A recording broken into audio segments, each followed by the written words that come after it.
刚入职1周的实习生，当着全公司的面踹开我办公室的门，手机摄像头怼到我脸上。老板，晚上8点下班不给加班费，你这是违法。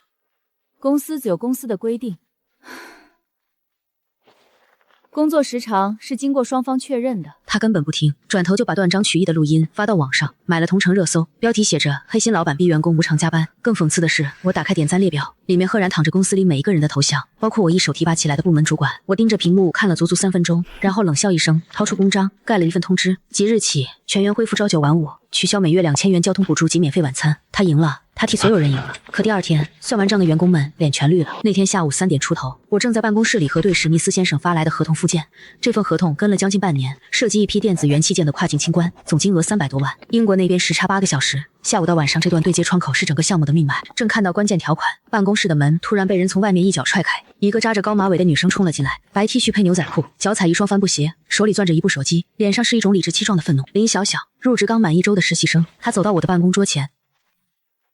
老板，你既然要求晚上8点下班，就按国家法律规定给双倍加班费，否则我就去劳动仲裁。他的声音又尖又脆，像是在背一段提前排练过的台词。马上改回下午5点。我揉了揉眉心，这1周以来，我其实已经隐隐注意到这个新来的实习生了。不是因为他工作能力多强，恰恰相反，他每天下午2点半才晃晃悠悠地出现在工位上，7点半就收拾东西走了，迟到早退，1周里没有1天例外。但他身上有一种很强的表演欲，每次在茶水间碰到同事，他都会眉飞色舞地聊劳动者权益、整顿职场之类的话题，声音很大，生怕别人听不见。我本以为他只是嘴上过过瘾，没想到他真敢冲进我的办公室。我看了一眼他放在桌上的手机，摄像头亮着，正在录像，镜头角度刚好能拍到我的脸。我心里咯噔一下，但表面上什么也没表现出来，只是平静地看着他。说完了？怎么，老板没话说了？劳动法明确规定，每天工作不得超过8小时。你让我们从下午干到晚上8点，超出的部分就是加班。他一口气说完，眼睛盯着我，像一只亮出爪子的猫。我没有立刻接话，而是慢慢拉开抽屉，从里面拿出一本装订好的 A4 册子，公司员工手册。每一个新员工入职当天，人事部都会详细讲解这本手册，然后让员工在最后一页签字确认。翻开第3页，林小小不动，她双手抱在胸前，后退半步，摆出一副我不吃你这套的姿态。少拿你的土规矩压我，公司规定大不过国家法律。我没跟他争辩，自己伸手翻到第3页，用食指点着上面加粗标注的那段话，一个字一个字念给他听。因公司主营业务涉及跨境贸易，需对接欧洲及北美客户，存在时差，经全体员工民主表决通过，公司考勤时间统一调整为每日下午2点至晚上8点，实际工作时间为6小时，午间休息时段自行安排。林笑笑，你数学应该没问题吧？下午2点到晚上8点，一共6个小时。劳动法规定每天不超过8小时，6小时我哪里超了？林小小的表情终于出现了一丝裂缝，她低头扫了一眼手册上的文字，嘴唇微微动了动，像是在心里默算。但很快，她又把头昂了起来。那也是晚上8点下班，别人公司都是5点下班，你让我们8点才能走，占用了我们正常休息和社交的时间，这不合理。下午2点上班，上午整个半天你可以自由支配，这不是补偿。而且，第一，公司每个月额外给每位员工发2000块交通补助，专门用来打车。第二，每天晚上6点整，公司免费提供一顿3菜1汤的晚餐。第三，遇到法定节假日需要加班的，严格按照劳动法标准支付3倍工资。这些条件，你面试的时候人事一条条跟你讲过，入职确认单上你也签了字。林小小的目光在签名上停留了2秒钟。2000块钱打发叫花子呢，一顿食堂饭谁稀罕吃？我不听你这些弯弯绕绕的借口，我只看一件事，下班时间。晚上8点下班就是不合理，你不给双倍加班费，我明天就去劳动监察大队投诉你。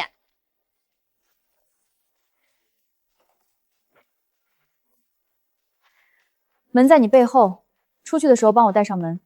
你要投诉随时去，我不拦你。林小小愣了一下，她大概没想到我会这么平静。在她的剧本里，我应该暴跳如雷，或者色厉内荏，力求她不要去投诉。但我什么都没做，只是低头签字，这让她有些无所适从。你别后悔。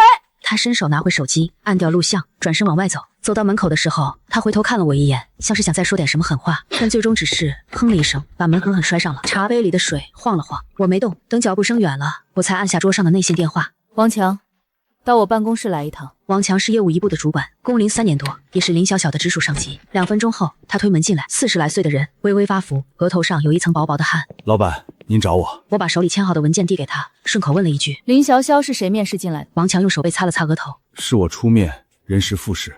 你有没有关注过他的考勤？这个，我最近项目忙，确实没怎么盯。去调一下他这周的打卡记录。王强掏出手机，点进公司的考勤系统，滑动了几下，脸色就有些不自然了。老板，他这5天，每天下午2点半到2点40之间到，晚上7点20到7点半之间走，没有一天是准时的。我靠在椅背上，每天迟到半小时，早退半小时，实际到岗大约5个小时，拿着6小时的薪水，还理直气壮地跑来找我要双倍加班费。你这个主管是怎么带人的？王强把头低得更深了。我的错，我回头就找他谈。不用了，我摆了摆手，指了指门外。你先别声张，去外面盯着他，看看他还想干什么。我走到窗边，办公室装了百叶窗，我用2根手指拨开一条缝往外看。办公区里，林小小正站在过道中间，她的手里多了一根自拍杆，手机架在自拍杆顶端，前置摄像头对着自己的脸。她开始了直播。家人们，看看这就是黑心资本家开的公司，天天逼着员工加班到晚上8点。林小小的声音透过薄薄的百叶窗叶片传进来，天逼着员工加班到晚上8点，1分钱加班费都不给。我刚才去找老板当面理论，你们猜怎么着？老板态度极其嚣张，还拿开除威胁我。我的手指停在百叶窗上，他开始造谣了。我全程没有提过开除2个字。办公区里，原本各忙各的员工们一个个停下了手头的事，有的探出头偷看，有的干脆转过身来。李姐，行政部的老员工，在公司干了3年多，第一个凑了过去。她40出头，短发，圆脸，平时话不多，但只要一聊到孩子、房贷、老公不着家，她就像拧开了水龙头，最少能说半小时。她走到林小小旁边，好奇地看了一眼手机屏幕。小小，你真去跟老板说了？林小小眼睛一亮，立刻把镜头调转过去，对准李姐的脸。李姐，你别怕，大胆说出你的心声，咱们打工人不能就这么被压榨。李姐被突如其来的镜头晃了一下，本能的往后缩了缩，但手机屏幕上、直播间的评论区像瀑布一样往上刷，什么加油、勇敢、撕掉资本家的面具。她或许是被这些文字鼓舞了。李姐对着镜头笑了笑，带着一点不好意思。是挺累的，每天晚上8点才走，到家都快9点了。我闺女今年上初2，正是叛逆期，我根本没时间管她。她没说的是，她家住得远，地铁要换2趟线，单程1个半小时。公司正是因为这个，才额外给她发交通补助，让她下班后直接打车，半小时到家。但在直播的镜头前，这些细节不重要，观众只听到了晚上8点和没时间管孩子。张伟也凑了过来，张伟是业务一部的骨干，30出头，留着寸头，平时嬉皮笑脸的，干活倒也利索。他跟了史密斯先生的项目快3个月，下个月眼看就能拿到一笔2万多的提成。就是每天晚上8点才下班，出去跟朋友聚个餐都来不及，年轻人的社交全毁了。林小小满意的拿着手机转了一圈，把办公区里每个人的表情都扫了一遍。家人们听到了吗？这就是打工人的真实现状。今天我就要替大家出头，整顿这个职场。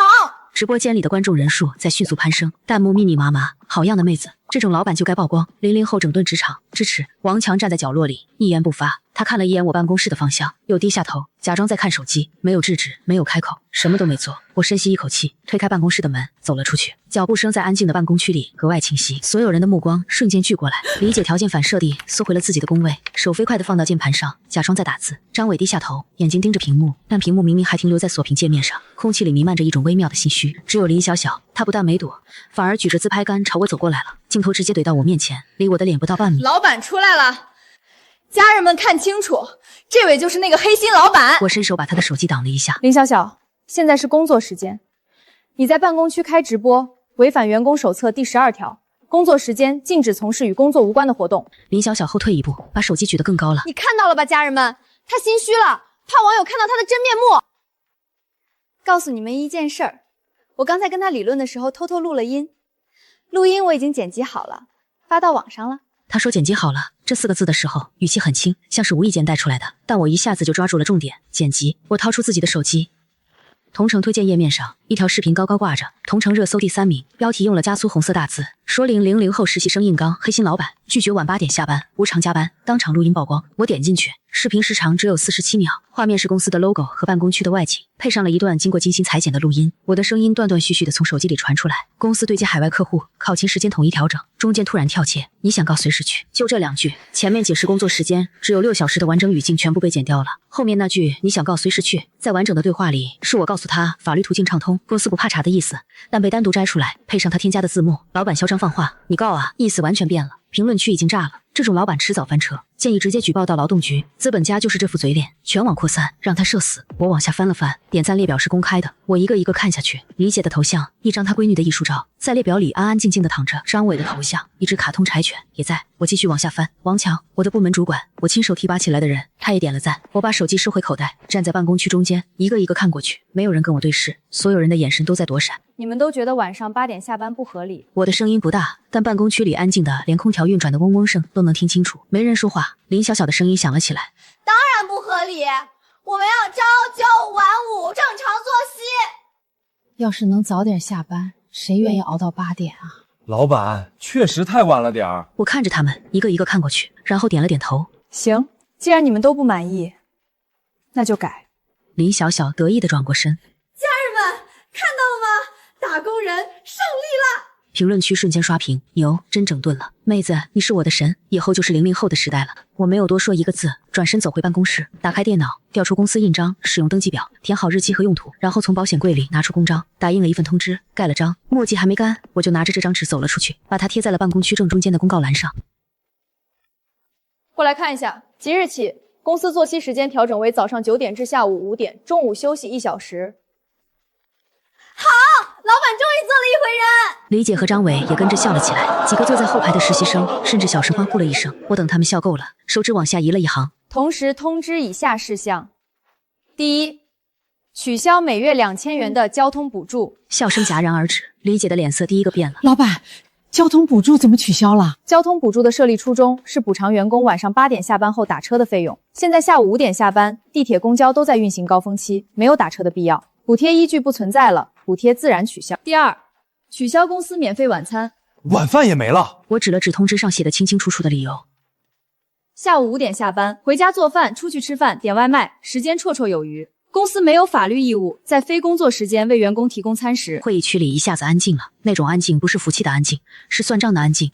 我太了解这些人了，2000块交通补助，加上每个月大约600-700块的晚餐折算，一个人每月要少拿将近3000块。对李姐来说，3000块是她闺女一个学期的补习费；对张伟来说，3000块是他每月的车贷。林小小可能无所谓，她是实习生，底薪本来就低，2000块的补助对她而言不过是零花钱。但其他人不一样，其他人有房贷、有车贷、有孩子、有老人，他们已经习惯了下午2点上班的节奏，上午睡到自然醒，去菜市场买个菜，送孩子上学，甚至有人还兼着做点小生意。这些他们过了2年多的好日子，此刻正在因为一个入职1周的实习生被连根拔起。林小小大概是察觉到了身后同事们的沉默，但她不在乎，她走上前一步，声音依旧高昂：取消就取消，谁稀罕你的2000块钱和一顿食堂饭？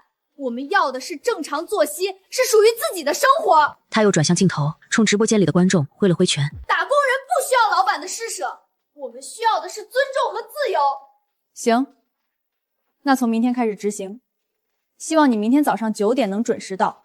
迟到的惩罚标准按照员工手册第7条执行，你签过字的。9点上班有什么起不来的？老板，你太小看年轻人了。我没再说什么，转身走回办公室，关上门，打开邮箱，给史密斯先生发了一封邮件。主题栏写的是重要时间表，调整通知正文很简短。尊敬的史密斯先生，由于内部重组，我们的工作时间可能会暂时改变，我将亲自确保您的所有项目沟通保持不间断。细节如下。发完之后，我靠在椅背上，透过百叶窗的缝隙往外看。林小小关掉了直播，正坐在工位上刷评论区，脸上是一种志得意满的表情。李姐和张伟坐在角落的茶水间里，对着计算器按来按去。少了2000块，这个月房贷真的要拆东墙补西墙了。没事，5点下班，晚上去跑几个小时网约车也能补回来。王强一个人坐在工位上，闷头不说话。我端起咖啡喝了一口，凉了。这帮人享受了2年多下午2点上班的好日子，生物钟早就调成了上午全是自由时间的模式。明天早上9点上班，我倒要看看有几个人能从被窝里爬起来。第二天早上8点45分，我到了公司，整层楼黑着灯，空调都还没开。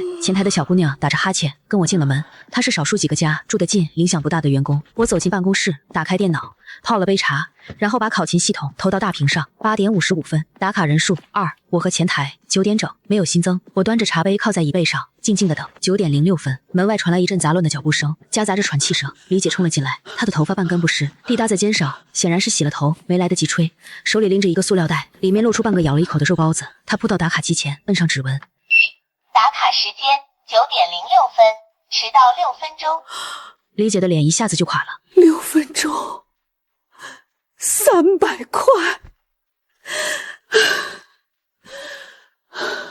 紧接着是张伟。打卡时间9点14分，迟到14分钟。张伟一看时间，一脚踹在旁边的垃圾桶上。9点28分，王强慢悠悠地走进来，他的眼圈发青。打卡时间9点28分，迟到28分钟。他看了一眼打卡机，什么表情也没有，径直走向自己的工位，一屁股坐下去，开始发呆。9点57分，林小小到了，他推开公司大门的姿态倒是很从容，手里端着一杯星巴克馥芮白，头发扎得整整齐齐，妆容精致，踩着一双厚底运动鞋，不紧不慢地走到打卡机前。打卡时间9点57分，迟到57分钟。他看了一眼屏幕上的数字，无所谓的耸了耸肩。我把考勤数据导出，打印了一份清单，然后拿着清单走了出去，递给财务小孙。小孙是个25、6岁的姑娘，安安静静的性格，平时存在感不强，但账算得极清楚。按手册第7条的标准核算，把结果通报一下。小孙接过清单，看了一眼，咽了口唾沫。他走到办公区中间，清了清嗓子：“各位，停一下，通报今天的考勤情况。李姐迟到6分钟，扣300；张伟迟到14分钟，扣700；王强主管迟到28分钟，扣1400。王强低着头一动不动。林小小迟到57分钟，扣2850。凭什么扣我2800？你这是违法克扣工资！劳动法规定，企业不得随意对员工进行罚款。劳动法同样规定，劳动者应当遵守用人单位的规章制度。这份考勤制度在制定的时候，经过了全体员工民主讨论和公示程序。手册第7条的内容，你签过字确认。如果你认为条款不合理，可以在签字之前提出异议。你当时没有异议，签了字，就代表你认可。我顿了一下。当然，如果你觉得这是霸王条款，你有权利去劳动仲裁，走法律程序。门在那边，我不拦你。林小小攥紧了拳头。你就是故意报复我！我没有回应这句话，而是转向了李姐。老板，能不能通融一下？这早高峰真的太堵了，地铁挤不上，公交走一步堵半个小时，而且我早上6点半就得起来给孩子做早饭，送完他上学再赶过来，时间根本不够。李姐，你昨天在林小小的视频下面点赞的时候，你的留言我看到了。李姐的脸一红，她昨天在评论区写的是，说得好，晚上8点下班，真的太不人道了，根本没有时间陪家人。你说晚上8点下班没时间管孩子，那现在5点下班了，你晚上有整整4、5个小时的时间陪他，这不是你想要的吗？李姐张了张嘴，说不出话来。张伟也凑过来，老板，我昨天晚上想着，反正明天早起提前睡了，结果到凌晨2点才睡着，这2年都是中午才起床，生物钟根本调不过来。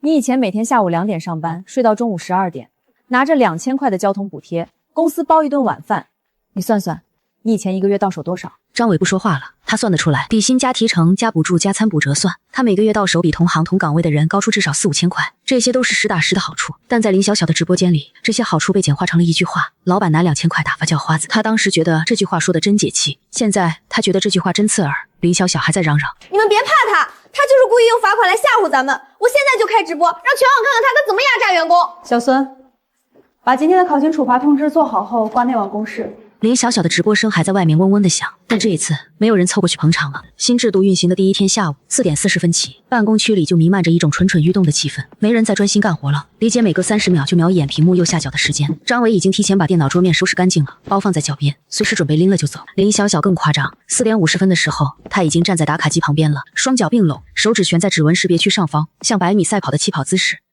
4点58，4点59，5点整。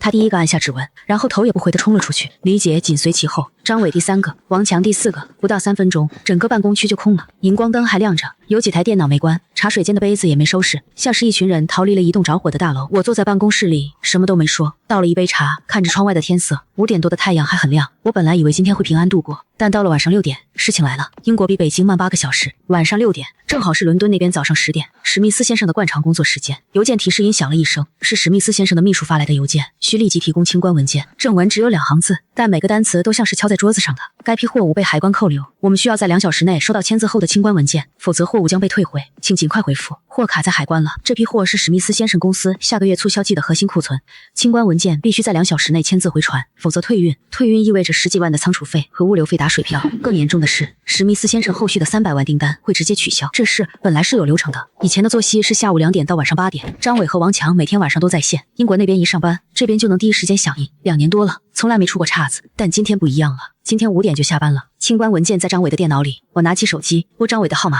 您所拨打的号码已关机。关机了，一个负责300万项目的业务不干，下班就关机。我挂断，打给王强，电话响了7、8声才接通。喂，老板。史密斯先生的清关文件在张伟电脑里还是你那里？啊？什么文件？就是上周你们做的那份清关委托书，海关那边急要，2小时内必须回传。老板，你看能不能让张伟处理？我现在在外面不太方便。张伟关机了。啊？那我也没办法啊，文件不在我手里。你在哪儿？我在 KTV。王哥，该你了，快来唱！我挂断了电话，一个字都不想再多说。我走到张伟的工位上，桌面一团糟，文件夹横七竖八的堆着，纸杯、零食袋、充电线缠成一团。我翻了几分钟，什么也没找到。打开他的电脑，输入密码的对话框弹了出来。我不知道他的密码。晚上7点，距离史密斯先生的最后期限还剩1个小时。跨国视频来电，我接通的时候，屏幕里的史密斯先生已经不是不高兴的程度了。他领带松开了半截，额头上的青筋微微凸起。这个一向绅士的英国人正处于暴怒的边缘。陈女士，你们公司到底怎么回事？你们这个时候总是有空，但是今天我无法联系到任何人。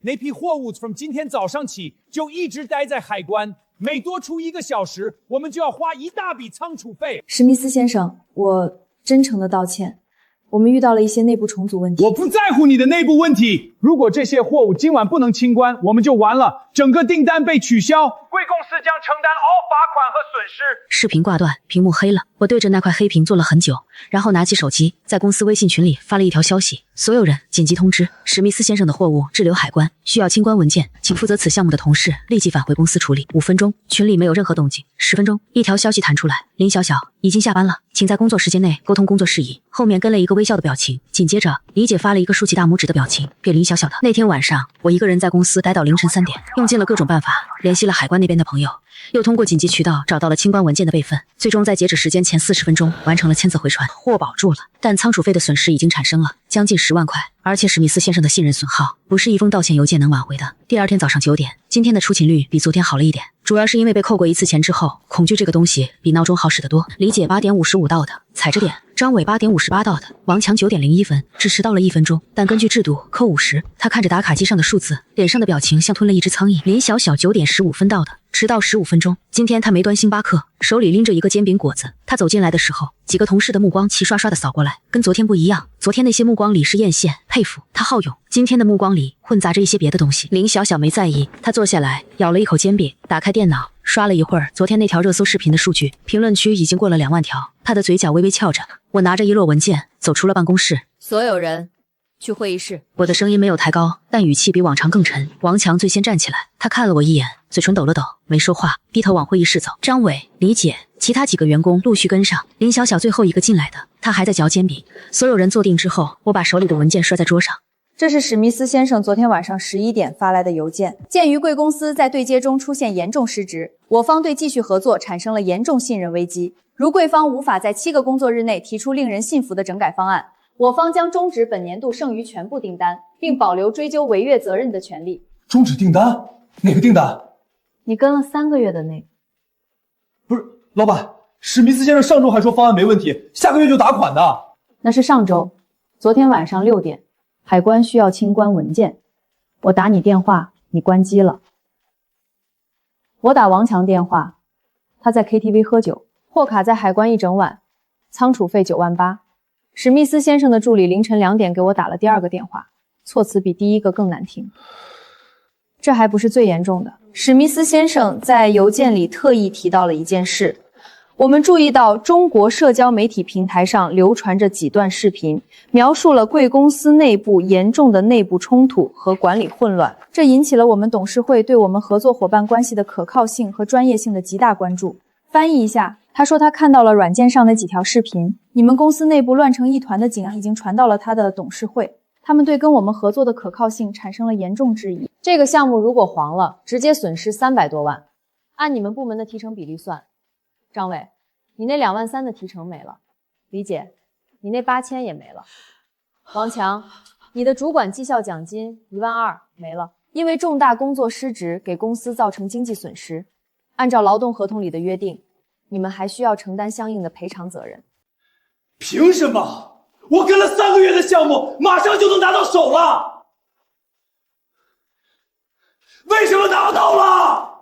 因为你昨天5点下班之后关了手机。张伟的嘴巴张了张，合上又张开，最终什么也没说出来。是他非要闹着改考勤。以前下午2点上班，晚上8点下班。英国那边一上班，我们刚好在线，2年多了，从来没出过问题，都是他带头搞事儿。关我什么事儿？我争取的是合法权益，每个劳动者都有权利要求合理的工作时间。是老板自己同意改的，现在出了事往我身上推。你们也都举手赞成了，怎么出了事就来怪我一个人？会议室里陷入了一种僵持。林小小的话不是没有道理，制度是我改的，公章是我盖的，通知是我贴的，从流程上来说，确实是我签的字。但在场的人都清楚，这个局面是怎么形成的。林小小站起身来，她掏出手机，大家看清楚了，这个黑心老板因为员工准时下班，故意放任客户流失，然后扣大家的钱，这是赤裸裸的打击报复。我没有看他的镜头，我拿出自己的手机。喂，110吗？我是延润公司法人代表陈密，我要报案，有人在网络平台上捏造事实，散播谣言，严重损害我公司的商业信誉，目前已经造成重大经济损失。对，有人证物证，我已经做了证据保全公证，地址是……挂断了电话，林小小举着手机的手开始发抖。你报什么警？我说的都是事实。这是我昨天晚上委托公证处做的证据保全。你发的第1条视频，播放量123万，转发54000次。视频中使用了经过剪辑的录音，删除了我解释工作时长为6小时的完整语境，只保留了你想告随时去这一句。你发的第2条视频，直播录屏，你当众称我拿开除威胁你。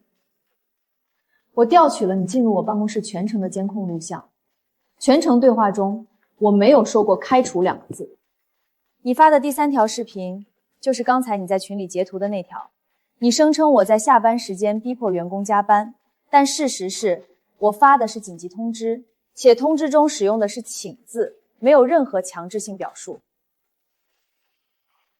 我国刑法第221条规定，捏造并散布虚伪事实，损害他人的商业信誉，给他人造成重大损失，或者有其他严重情节的，处2年以下有期徒刑或者拘役，并处或者单处罚金。你在吓我！你可以看看公证书上的红章。会议室里的空气稠得像胶水，李姐双手捂住嘴巴，眼睛瞪得老大。王强低着头，恨不得把自己缩成一个点。10分钟后，我把公证书、视频截图、播放数据、公司损失证明，所有的东西都递了过去。林小小是吧？跟我们走一趟，了解一下情况。现在谈谈你们的事。老板，我错了，我真的知道错了，我不该跟着起哄，更不该在下班后关手机去唱歌。你给我一次机会，我保证。王强，你是主管，这个部门是你带。一个入职1周的实习生在你的部门里兴风作浪，你不制止；他公然开直播，你不闻不问；他在网上发断章取义的视频，你在底下点赞；客户紧急找人，你在 KTV 喝酒唱歌；你拿着1万多的月薪，坐着主管的位子。公司给你这个位子，不是让你当老好人的，是让你在关键时刻能扛事儿。林潇潇闹成那样，你怕得罪人不敢管，这叫什么？这叫失职。你呢？老板，这事儿我确实有责任，但我当时真不知道会出这种状况。以前不都是8点下班吗？晚上都有人在的，突然改了时间。谁改的？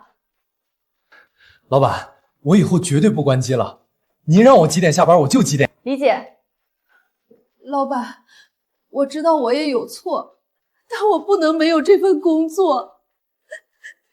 我闺女的学费，家里的房贷，我在这干了3年了，求求你再给我一次机会。知道他说的是真的。3年前他来面试的时候，穿的是一双磨掉了后跟皮的皮鞋，简历上写的是高中学历，有10年销售经验。他确实努力，每个月的业绩不是最好的，但从来没有垫底过。但今天不是论功劳的时候，我从文件袋里拿出3份文件，放在桌上。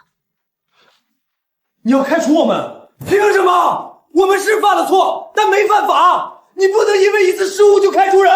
劳动合同法第39条第3款，劳动者严重失职，给用人单位造成重大伤害的，用人单位可以解除劳动合同，不需要支付经济补偿。一晚上产生了10万的仓储费，客户发出了终止合作的警告，300多万的订单悬在高空，这算不算重大损害？老板，我在这儿干了3年了，没有功劳也有苦劳。我看着他哭，说实话，那一刻我的心里不是没有动摇。3年，他的工位旁边贴着他闺女的照片，一个扎着双马尾的小姑娘，笑得露出2颗豁牙。但我想到的另一件事是，昨天晚上，当我一个人在办公室里急得满头大汗，翻箱倒柜找清关文件的时候，当我对着黑掉的手机屏幕，看着您所拨打的号码已关机，那行冰冷的字的时候，当史密斯先生在视频里冲我拍桌子，脸涨得通红的时候，我发在群里的那条紧急求助消息，李姐回的是什么？一个竖起大拇指的表情，输给了林小小的那句下班时间拒绝工作。我收回目光。你们有15分钟的时间看完通知，签字之后去财务结算本月基本工资。行，算你狠，此处不留爷，自有留爷处。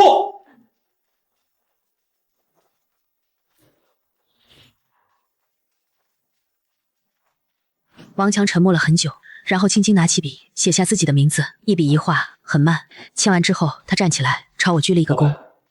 对不起，李姐是最后一个，她哭得眼睛都肿了，手抖得厉害，签名歪歪扭扭的。签完后，她站起来，嘴唇动了动，似乎还想说什么，但最终只是摇了摇头，擦了擦眼泪，转身走了。半个小时后，3个人抱着装了私人物品的纸箱走出了公司的大门。整个办公区里只剩下我和财务小孙。小孙站在我旁边，手里紧紧攥着一支笔，他的声音微微发抖。老板，咱们公司接下来怎么办？发招聘启事，底薪比现在提高2000，考勤制度跟以前一样。下午2点到晚上8点，交通辅助和免费午餐照旧。老板，您一个人撑得住吗？你觉得呢？接下来的半个月是我创业以来最难熬的一段日子，白天面试，晚上对接客户，史密斯先生那边的关系全靠我一个人维护。每天晚上8点到凌晨1、2点，我的电脑始终开着。英国那边早上9点上班，我这边就是下午5点。但5点之后的活儿，以前有张伟和王强盯着，现在只有我自己。邮件一封接一封，报价单、清关材料、物流信息、合同条款，每一个细节都不能出错。小孙也跟着我连轴转，他本来只管财务，那段时间连前台、行政、人事的活儿都一并接了过去。我给他涨了3000块钱，他没推辞，红着眼说了句谢谢老板。2周后，我陆续面完了10几个人，最终录取了4个，2个有跨境贸易经验的业务员，一个行政，一个新的部门主管。我认为一个好的管理者应该是一个能让团队成员都能发挥出自己优势的人。我跟他说了公司的考勤制度，下午2点到晚上8点，6小时工作制，每月2000交通补助，包一顿晚饭。他愣了一下，这福利也太好了吧！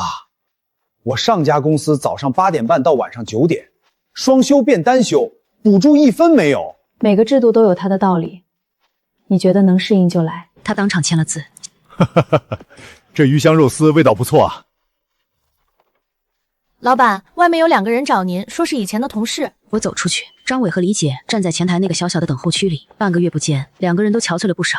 张伟的下巴上冒出了胡茬，眼窝深深凹进去，衬衫皱巴巴的，像是没怎么打理。李姐更明显，原本圆润的脸瘦了一圈，眼眶周围一圈青黑。老板，好久不见啊！那个，我们最近在外面看了几家公司，怎么说呢？这个市场环境太差了。有一家是做外贸的，但只休单休，还不交社保；另一家倒是双休，但天天加班到晚上11点，1分钱加班费都没有。老板还在办公室里装了摄像头，上厕所都超过10分钟就扣考勤。跟这些地方比起来，咱们公司简直是天堂。老板，我们真的知道错了，您就给个机会让我们回来吧，我们保证以后好好干，再也不闹了。不行，老板，您再想想，我们毕竟是老人了，业务熟。公司已经招满了，每个岗位都有人了。那新来的人肯定不如我们懂业务啊！你把他们调整一下，空出位置。张伟，你在公司的时候觉得公司的制度不好，福利不行，下班太晚，你跟着一个实习生起哄，点赞他的造谣视频，客户找你，你关机。现在出去转了一圈，发现外面更差，于是想回来了。但你有没有想过，公司不是旅馆，想来就来，想走就走。你走的时候签的是解除合同通知书，不是暂离申请。老板，我房贷这个月又逾期了，我闺女的夏令营费也交不起。保安，送客。我回到办公区了，没有回头，不是我不心软，是我知道心软换不来教训。1个月后，法院的判决下来了。林小小的案子损害商业信誉罪，因为他发布的视频播放量巨大，传播范围极广，造成经济损失数十万元。法院最终判他拘役3个月，赔偿公司经济损失20万元。宣判那天，我去了法院，林小小站在被告席上，穿着看守所发的灰色马甲，头发散在肩上，比1个月前瘦了很多。法官宣读判决的时候，他一直低着头，我看不清他的表情，只看到他的肩膀在微微发颤。走出法院大门的时候，他的父母等在台阶下面，2个50多岁的中年人，父亲头发花白，穿着一件洗得发旧的夹克，母亲拎着一个布袋子，里面装着不知道什么东西。陈总，求求你放过我们家小小吧，他才22岁，刚毕业，什么都不懂。20万，我们家确实拿不出来，我跟他妈都是乡下的，就靠种地和打零工。我站在台阶上，看着面前这2张满是褶皱和恳求的脸。老实说，那一瞬间，我有一个念头闪过，放过他算了。他确实年轻，他确实蠢，但蠢不是犯罪的理由，年轻也不是。他在网上发那些视频的时候，有没有想过我的公司可能因此倒闭？有没有想过跟他一起起哄的同事可能因此失业？有没有想过，如果史密斯先生真的终止合作，我名下的10几个员工和他们的家庭要怎么办？赔偿金额是法院判的，你们可以跟法院申请分期，但金额不会变。和他的父母没有什么好说的，我上了车，发动引擎开走了。这个月业绩比上个月涨了97%，接近翻倍。我接过报表，数字很漂亮。新团队磨合的比我预想的快，赵主管确实有2把刷子，把客户对接流程重新梳理了一遍，还主动帮我处理了好几个被搁置的小客户。史密斯先生那边，上周他的助理发来一封邮件，措辞从严重关切变成了高度认可贵司近期的专业表现。新的合同已经在走签字流程了，金额比之前那份还多了60万。因为我让利了5个点，也因为赵主管做了一套更细致的售后服务方案，打动了对方。我在报表上签了字，然后拿出手机，在公司群里发了一条消息：这个月全员奖金翻倍，晚上7点半，海鲜酒楼，公司请客。群里瞬间炸了，赵主管发了个大拇指，小孙发了一串烟花表情。老板威武！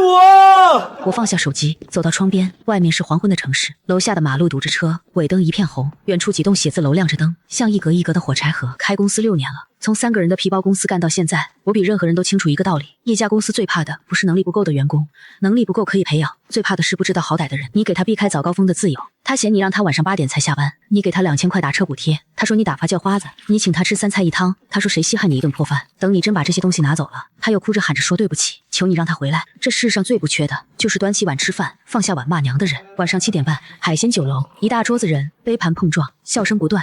赵主管不太能喝酒，但那天晚上被业务员小王灌了3杯。我来这公司不到1个月，说实话，我以前碰到的老板没有一个像陈总这样的。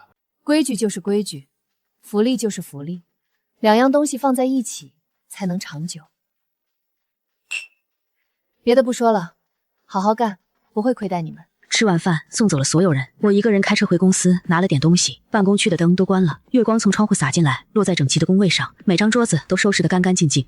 赵主管的桌上放着一盆小小的绿萝，小王的工位旁边贴着一张纸条，上面写着明天跟进史密斯先生的追加订单，加了3个感叹号。我站了一会儿，然后关灯锁门，走进夜色里，手机震了一下，史密斯先生的消息。李女士，我已经收回一材料了，一切看起来都正常。Expect 我们 tomorrow 的电话会审。